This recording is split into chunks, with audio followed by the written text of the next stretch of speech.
And I'm an ex-heavyweight fighter, undefeated amateur in the 60s, so I'm profiled by both police departments as a boxer. So when I get pulled over for a turn signal, 3 cars show up. The High Patrol don't do it, and the sheriffs don't do it, but Sparks and Reno do. So we'll let that go.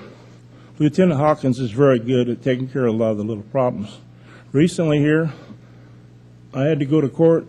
In 50 years, I think I got 3 tickets. In 1 week, I got 5 from Sparks PD and 1 from the, I'm still recovering from the VA giving me bad medicine from high to low blood pressure and a mini coma, but the High Patrol gave me a cell phone ticket. I knew I was going to win. I did. Every time I go to court, I win every ticket. But I have the time, and before I go to court, I go sit in like Spoo. I watch him on other cases. And then I don't go in there cold. I know what he wants, ex-mayor Spoo, and I win. So I'm wasting a lot of the taxpayers' money. But these people out here that work for a living, they can't do that. They have to go to work. They pay the ticket. So there's a lot of things that need to be changed. The last thing I want to say in my 3 minutes is probably, I'm a pretty fast speaker, is I'm death on crosswalks. The marina, the roundabout, that is going to be painted. Finally, I've been on that for a year. They're going to paint that. They did do the crosswalks at the Blue Building for me, and they repainted it recently, which is good. One other thing, we have an awful lot of red crosswalk. The red brick lines, it looks pretty, but the people really can't see it. They should at least paint one of the brick lines white. There was one last one. Oh, the senior center, for years, the front of it is all red. They have no legal parking from the people who drop off and pick up. Should be yellow for 50 feet, at least in front of the senior center. She's been there. I haven't seen her since she was running for election. I seen Gino last Christmas, and it was real nice. The people really were thankful he come by, right? Many of them thanked you. But anyway, this guy here, Erickson, is going to take care of both. So real soon, you'll see yellow lines parked in yellow in front of the senior center. In the marina, you will see the roundabout all with white lines. There's 4 crosswalks there. So I think that's about my 3 minutes. It is, Ron. Thank you. Thank you. Anyone else under public comment? Okay, next is approval of the agenda. Anybody want to take anything out of order? If not, looking for a motion. Getting a slow start today. Looking for a motion. It's not working? No. Mr. Smith. Move to approve. Second. Moved by Councilman Smith, seconded by Councilwoman Ratty to approve the agenda as outlined by staff. Any further discussion? Seeing none, please vote. Passes unanimously. 3.1, consideration and possible approval of the minutes of the concurrent meeting of the City of Sparks City Council, City of Reno Council, and Washoe County Commission for September 16th, 2013, and the regular Sparks City Council meeting of September 23rd, 2013. Any omissions or corrections? Not looking for a motion. Mr. Lawson. Move to approve. Do I have a second? Second. Moved by Councilman Lawson, seconded by Councilwoman Ratty to approve 3.1, the concurrent meeting and the September 23rd meeting of the City Council. Any further discussion? Seeing none, please vote. Passes unanimously. Announcements, proclamation, Reno Sparks goes to College Week. Is there someone here to accept this?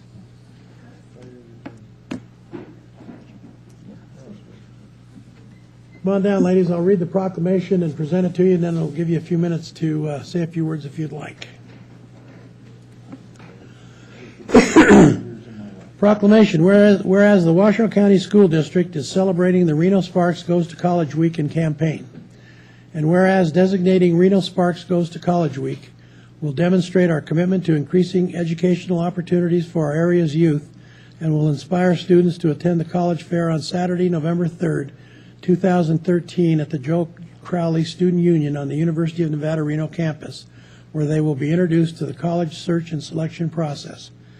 At the fair, students and parents can speak directly to admission counselors from across the country representing more than 70 different colleges and universities. Learn about college application and financial aid process and ask questions about degree programs and campus offerings.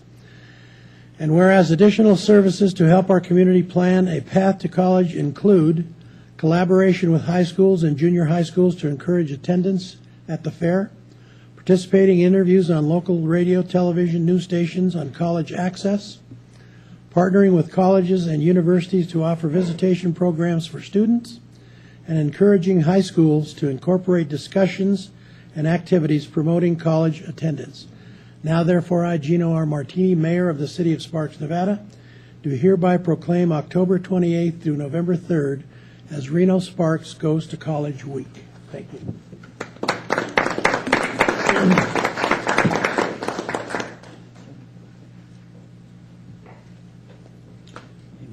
Mike? Oh, no. Since John's gone? No. You don't? No. She can't. Okay. Closer to Mary. Up there, is that right? Yeah. Just give your name for the record and go ahead and get to work.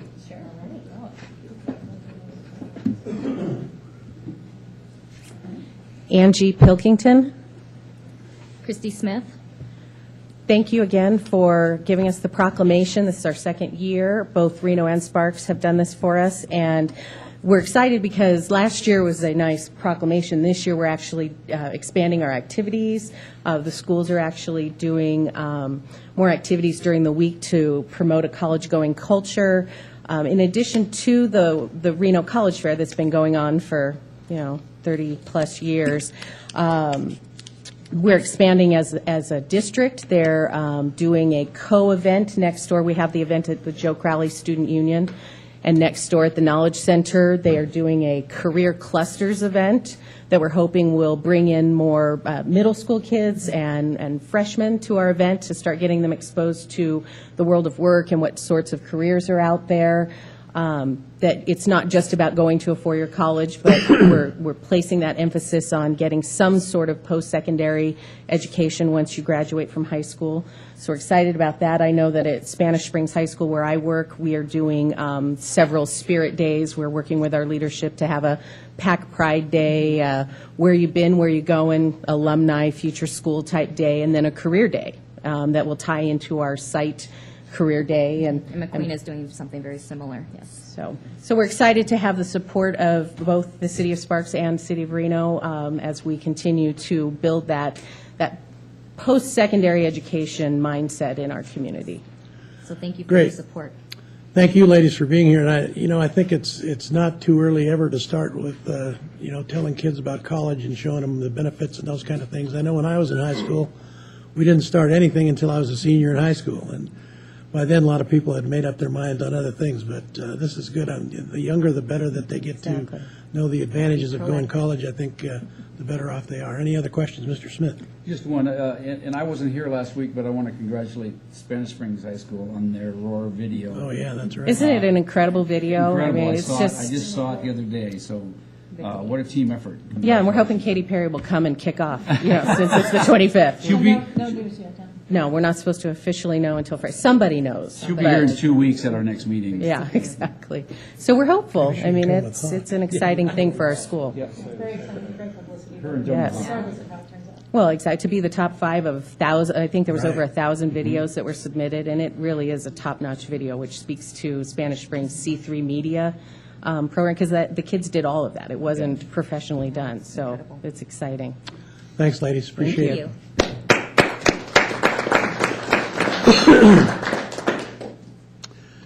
Next, we have a proclamation for National Pro Bono Week. Is there someone here to accept this? There's no laughing up there, Lee. Lee, there's no laughing about pro bono work. All right, I'll read the proclamation. Whereas access to justice is a fundamental and essential right in a democratic society, and whereas many people cannot afford the high cost of legal representation and cannot proceed on their own without an attorney, and whereas legal service agencies of the State Bar of Nevada and local bar associations throughout Nevada have enlisted the services of volunteer attorneys to provide valuable legal services to those in need. And whereas in Nevada, volunteer attorneys donate thousands of hours of pro bono time each year.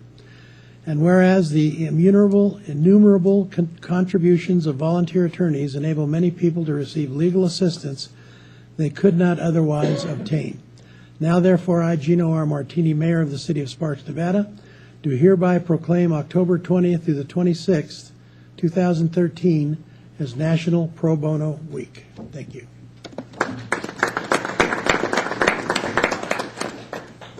Okay, moving on to 4.3, U.S. Environmental Protection Agency Brownfield Grant Summary Accomplishments. Ms. Melby.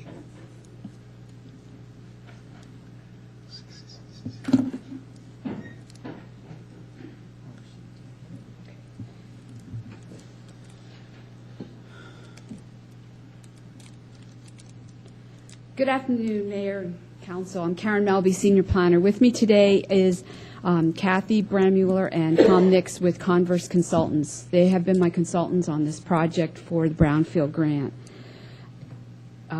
What I wanted to do today was just kind of give you an overview of our grant and what our project accomplishments have been with this grant that we got from the United States Environmental Protection Agency, and then have any questions that you answer any questions you may have.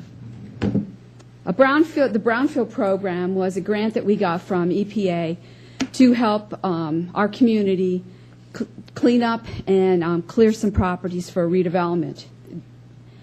They paid for Phase 1s and Phase 2s environmental site assessments along with any cleanup plans. We received this grant in the fall of 2009. There was actually two grants for a total of $400,000. One was for hazardous substance materials and the other one was for petroleum.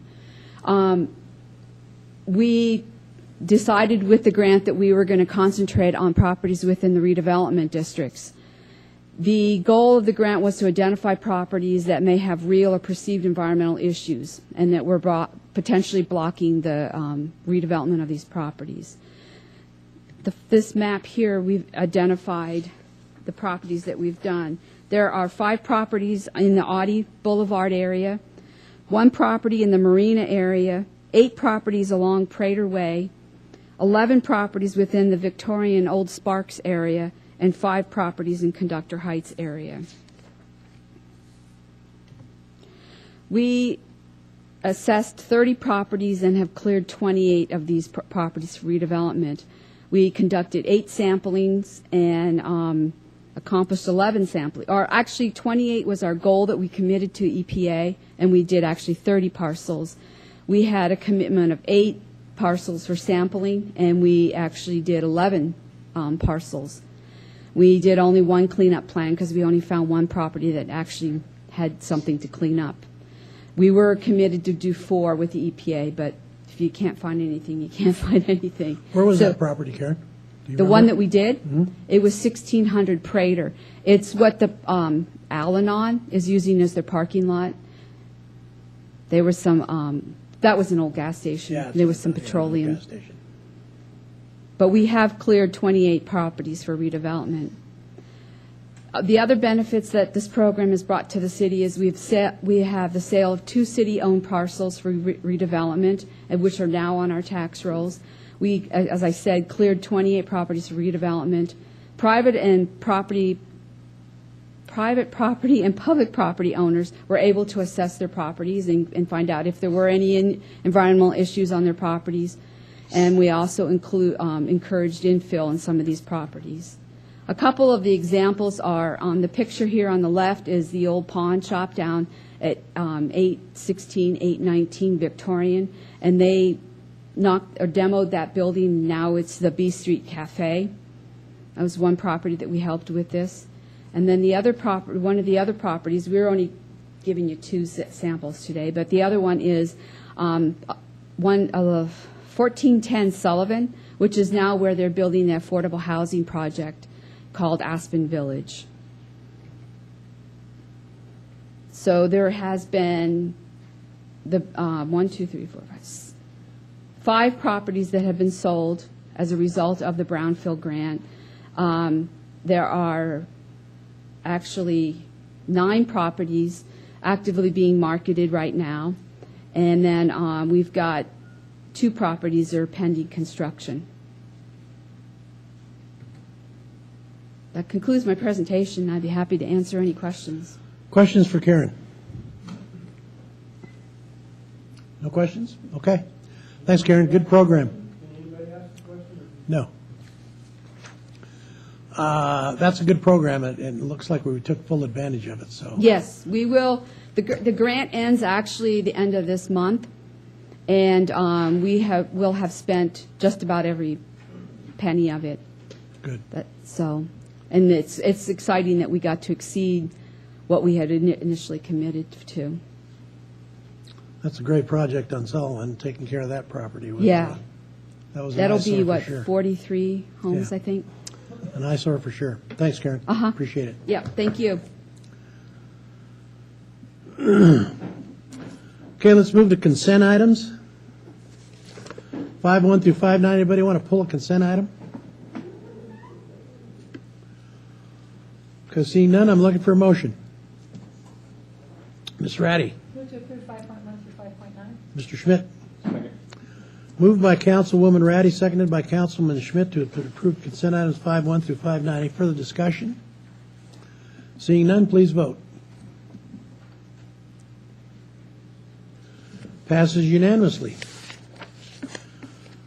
Moving on to general business, discussion and possible approval of a professional services contract with CHG and Associates Anya Graves for federal lobbying and consulting services in the amount of $54,000 annually. Mr.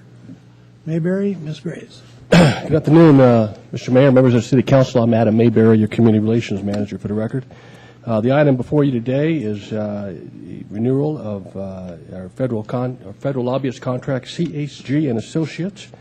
Anya Graves, to my right, is the president of CHG and Associates. She has been our federal lobbyist since 2003. She has a tremendous amount of experience at the federal level, working with the housing and urban development under both the Clinton administration and the Bush administration.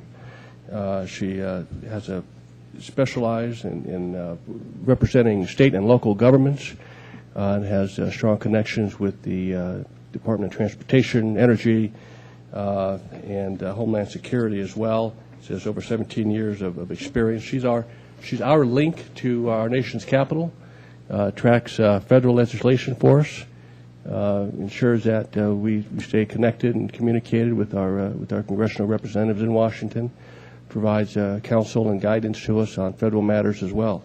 In the era that we're in now with the ban on earmarks, she has agreed to reduce her fee.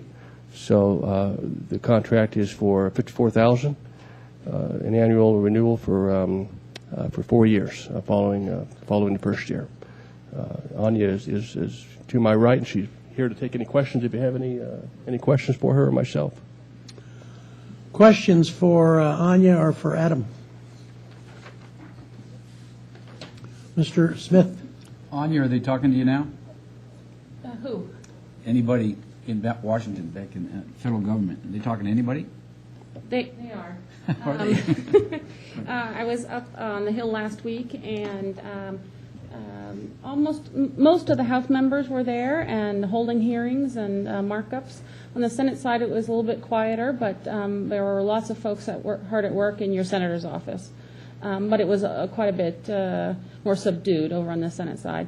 The federal agencies, however, are almost completely shut down, with the exception of a couple of, the Federal Aviation Administration still got air traffic controllers going. The Federal Highway Administration's still pumping out money to the state DOTs, and a few other, agencies.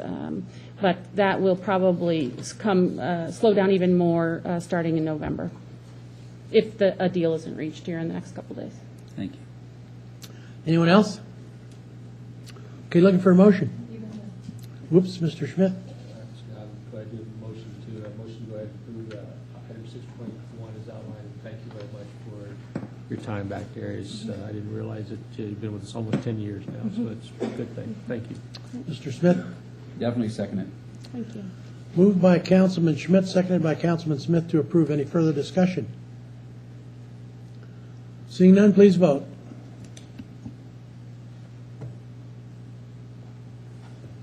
Passes unanimously. Thanks, Anya. Thanks for all the Thank you. good work you do for us. We appreciate it. Go back there and stir them up a little bit, would you? Yeah. Okay, 6.2, discussion, possible action on a resolution supporting Interstate 11 and any future north-south extensions to be constructed through the Reno Sparks and Truckee Meadows region. Go ahead. Thank you, Mr. Mayor. Adam Mayberry, for the record again. This is a resolution that has been talked about for some time that essentially allows you to support the Interstate 11 project and specifically encourage and support the Phase 2 of that project, which is under study right now. There are, as you know, about half a dozen possible routes through the state of Nevada with the potential of going through the Reno Sparks area. This resolution addresses that.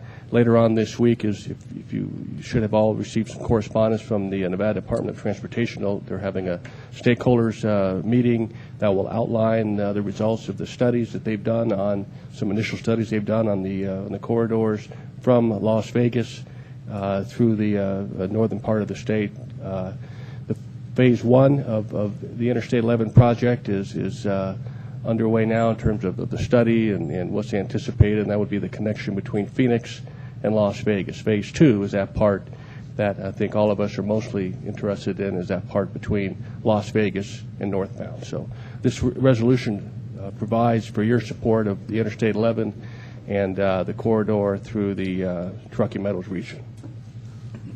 Questions for Adam or for Anya? Any questions? Adam, when is the date? I'm sorry. Go ahead. When's the date for the I-11 stakeholders meeting? This week? I'm Councilman going. Smith, I'm going by memory. I believe it is tomorrow or Wednesday, but I can certainly get back to you. It's in the next day or two in Carson City. I'm going. I just can't I'll look at my calendar, but I was going to have you put it out for everybody that may be interested. When is it? Wednesday. Okay. In Carson City. It is in Carson City at NDOT headquarters. Okay, any questions, comments? Looking for a motion. Mr. Smith? Move to endorse resolution number 3247 and support Interstate 11 and any future north-south extension to be constructed to the Sparks, Reno, and Truckee Meadows region. Mr. Kerrigan? Second.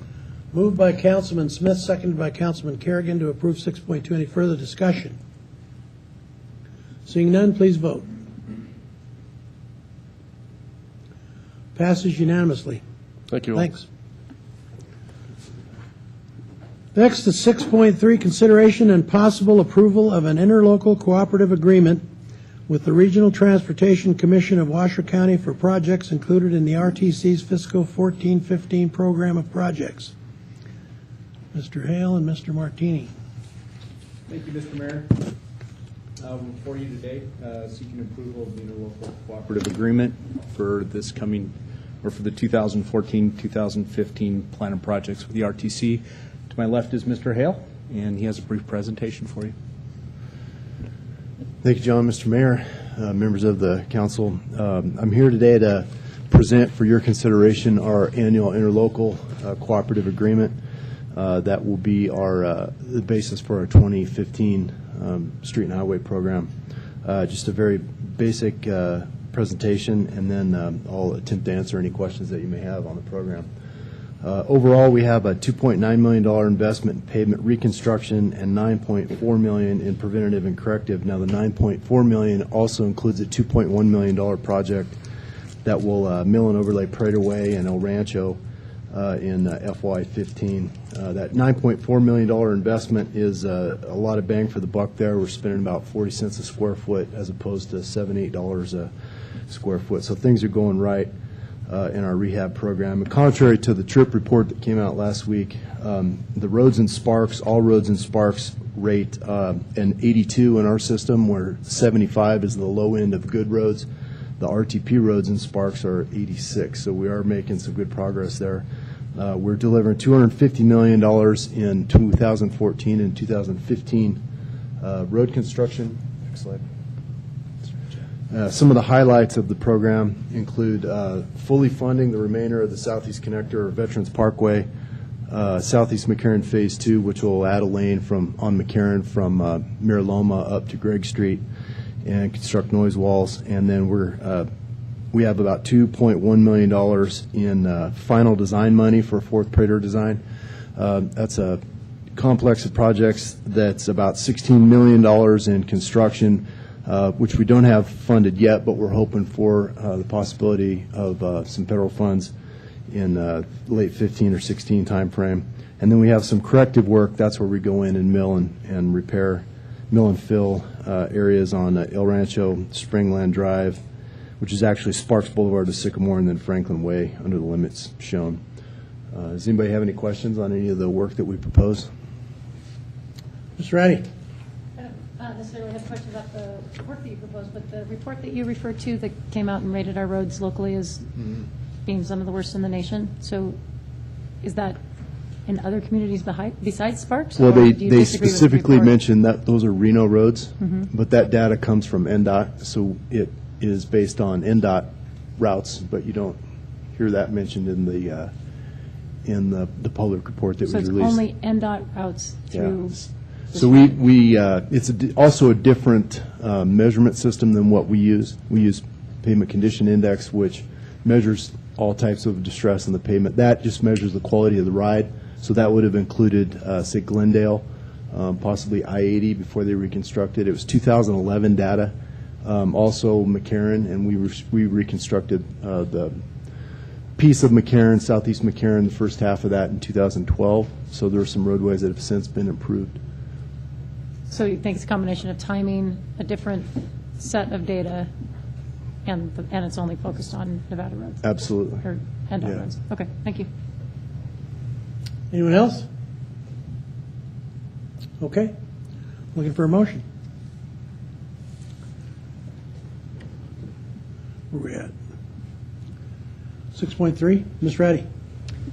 Move to approve 6.3? Do you have a second? Mr. Schmidt? Second. Moved by Councilwoman Ratty, seconded by Councilman Schmidt to approve 6.3, an interlocal cooperative agreement with the Regional Transportation Commission. Any further discussion? Seeing none, please vote.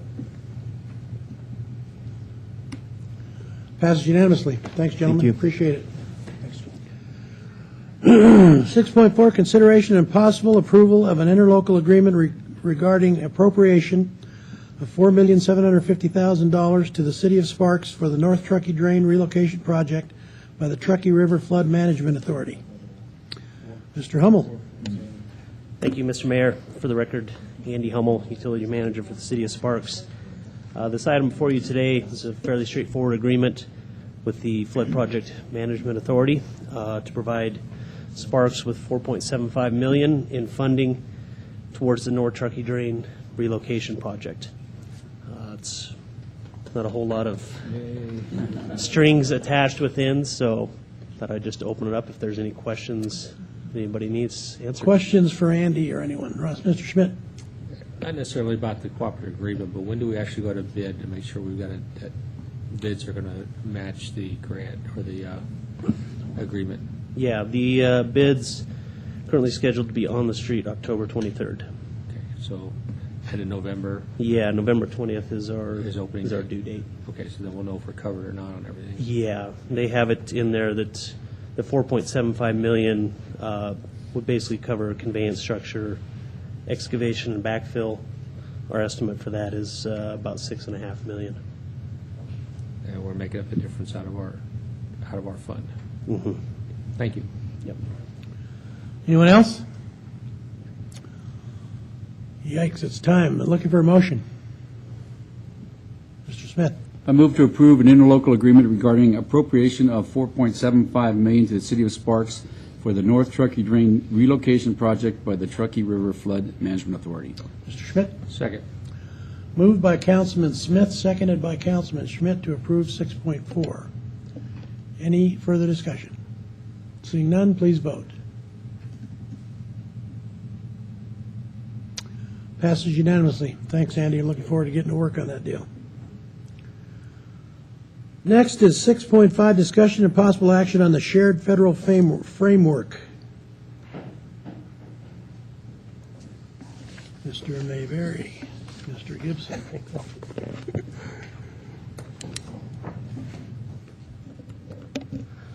Good afternoon. Adam Mayberry, Mr. Mayor, council members, Acting Manager Driscoll, your Community Relations Manager for the record. Am I talking loud enough? Okay. I can barely hear myself talk. Okay. So,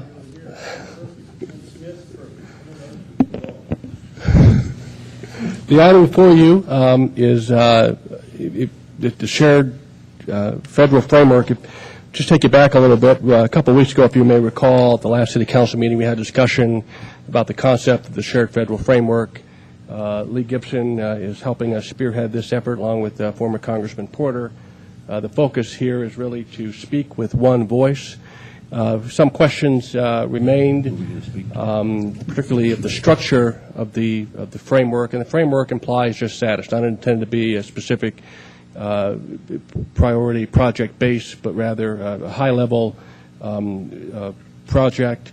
So I want to just touch briefly on a little bit more of the structure and what the priorities will look like. Also want to talk a little bit about the itinerary, both documents you have in your staff report. Let me start with the itinerary. The trip has been postponed. If you recall, we had talked about traveling later this month, but with the results or with the events that are taking place in Washington, discussion of the budget, now the debt ceiling, it was prudent decision to just hold off and postpone the trip, reschedule it later November, possibly December, maybe even into January. So the trip, for all intent and purposes, is kind of in a holding pattern at the moment. So this allows us to really zero in on a plan and I think fine-tune it. And one more note on the itinerary. Again, it's pretty fluid. You know, it's hard to really track down specific meetings up until a few days prior to the trip. But one thing I did want to bring to your attention is that one of the days consists of a Nevada local government summit. And that would provide an opportunity for all the entities that are participating to present to Nevada's congressional delegation members if they're available, as well as their staff. So there's an opportunity there.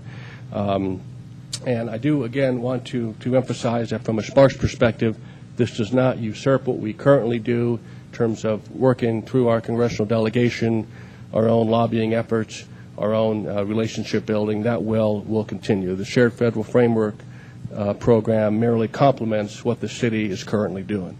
So the second item, the federal framework, I just want to kind of crystallize that. I know there were some questions about how that was looking. It was a little bit fluid at that time. What we've done is over the course of our meetings, and again, this is still in a draft form, so there's still some work to be done, but we have zeroed in on essentially policy priorities, very high-level policy priorities: transportation, energy and environment, economic development, and community services. Fourth one, public safety, federal lands, and there's a sixth one underway now, health and human services, that we will work with the county on. Under each of those policy priorities are essentially federal legislation or federal programs that are specific to many of the projects and programs that our city has, perhaps Reno has, and some of the other government entities. So, for instance, under transportation, you would take MAP 21. MAP 21 is that's the Surface Transportation Project. The acronym is Moving Ahead for the Progress of the 21st Century, or something to that effect. But that basically identifies surface transportation projects, something that obviously Lee Gibson and his team work closely with, as do ours. So that would address things like possible funding for the Pyramid 395 connector. I-11 is in that bill.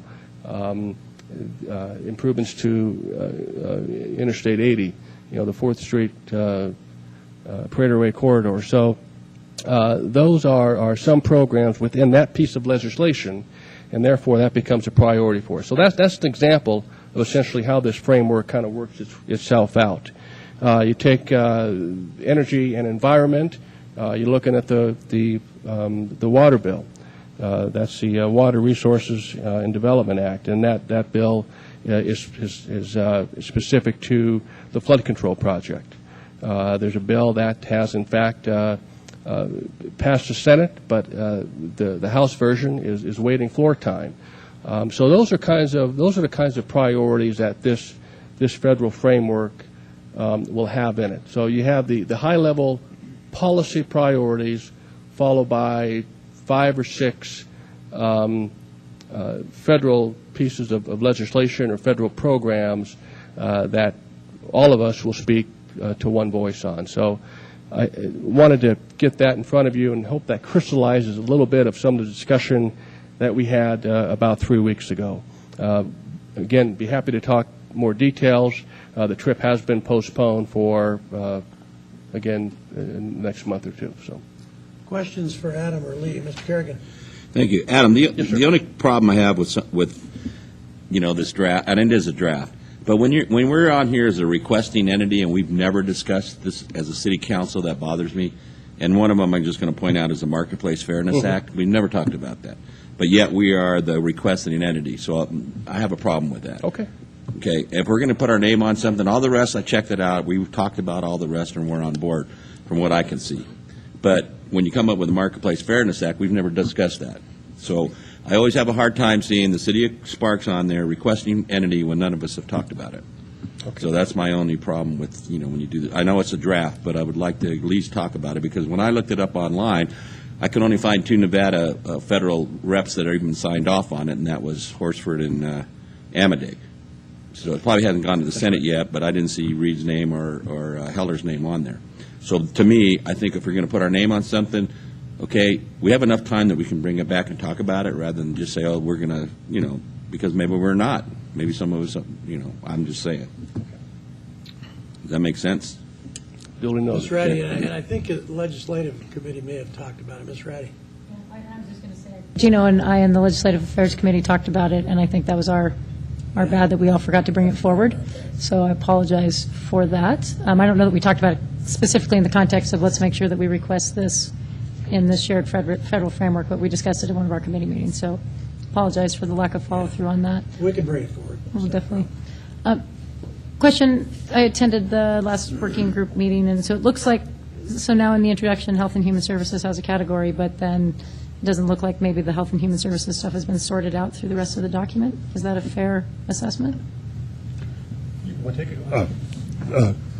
you, Mr. Mayor. To Councilwoman Ratty, yes, we're still trying to get some information back from the county, and then we'll include it in the document. Okay. And then weave it into the total framework and structure of the region's priorities for federal action. Okay, great. Thank you. Any other questions? So we've already decided, didn't we decide before to be in favor of this? Yeah, We're we're supporting the concept, right? Yes, sir. We already voted to do that, so you really don't need any more action today, do you? That's your call, Okay, Mr. anybody Mayor. see a need for a motion of any kind to address anything? And I think, well taken, Mr. Kerrigan's point, and I think Steve probably wrote it down. We'll get that back and discuss it at the council level. So, Okay. Okay, all right. We have plenty of time, I think. Yeah, unfortunately. we do. Probably more than we want. Okay, anyone else, any questions? Okay. Thanks, gentlemen. Appreciate it. Okay, thank you. You bet. Okay, comments from the public. Anyone under public comment want to speak? I have no cards. Okay, comments from the city council and city manager. Anyone? Sean Carey, Mr. Driscoll. Thank you, Mr. Mayor. Steve Driscoll, acting city manager for the record. Just before lunchtime, I put a one-page document in each of your inboxes, the council and the mayor. Mr. Kress had sent an email to Sean regarding a flyer that he received from Waste Management discussing the container and recycling trash cart issues that were intended for Reno. It was discussed at some of it was discussed at your workshop 2 weeks ago.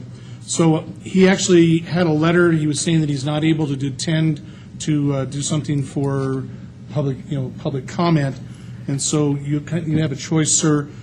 We can simply enter this information into the record on behalf of Mr. Crest, or we could read the short letter into the record today as if it was public comment.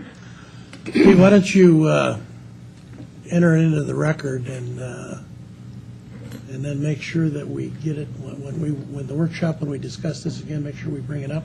And I have forwarded this to Mr. Marin, who is our lead, and we're currently having some discussions, as I think the council is aware, with Waste Management on this issue from the instructions that we got at the workshop. We've started some preliminary negotiations on single-stream recycling. Okay, Mr. Kerrigan. I was going to say, can you talk to that, whoever sent that letter, and tell them that that's for Reno and not Sparks, and we're working on ours? I will be following up with this gentleman directly. Thank you. Anyone else? Okay, seeing no further business, we're adjourned. You could get work. Oh, no, sometimes when I have